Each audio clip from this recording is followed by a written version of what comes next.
Business will not succeed if society fails.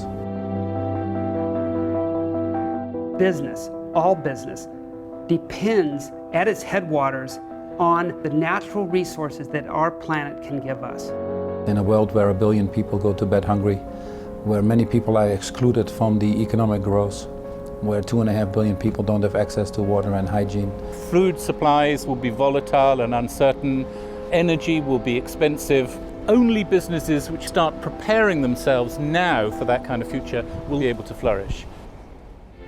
For any public company, short-term versus long-term is an issue that we all have to manage. Boards of directors and C-level executives in large publicly traded companies should not ask themselves what is the cost of adopting a sustainability practice, but rather what is the cost if they don't adopt it. People often ask, why do you make your business model sustainable? That must cost you a lot of money, and how do you justify this? I always turn this around. How do you justify not doing this? How can you have a business model that actually continues to take away from future generations? I think long term, any company that doesn't pay attention to its interface with ecosystems is doing it at its peril. Inevitably, they will conclude that a commitment to a sustainability initiative long term will pay off.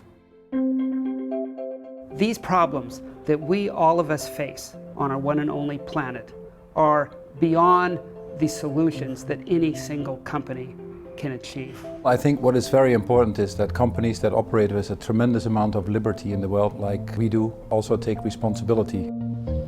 Bringing together more sustainable products and processes is the environmentally right thing to do, but at the same time, being more resource efficient is also an economic imperative.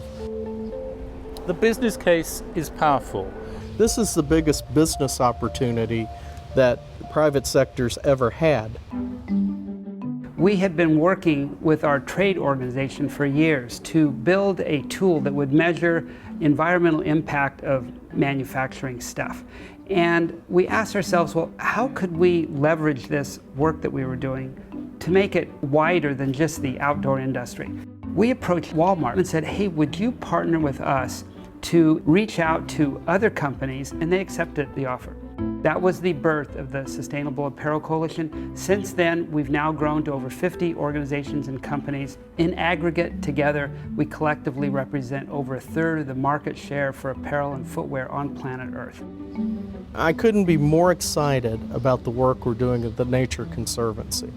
This is a very unique collaboration which focuses dead on and how do you help a business like Dow Chemical understand the value nature is providing to Dow, the value nature is providing to our communities in which we reside, and build that into our business decision making. We've taken, with our Unilever Sustainable Living Plan, a focus on the total value chain, from sourcing our agriculturally based materials to the consumer actually using our products. Whether it's marketing, sales, manufacturing, R&D, it's the whole A to Z of everything that we do in our business.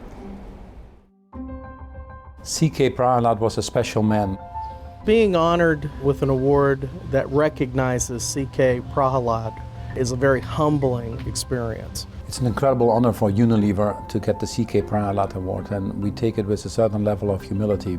It's a small recognition of our ability to implement many of the things that he stood for: a better life for all, opportunities for all, and above all, treating everybody with dignity and respect.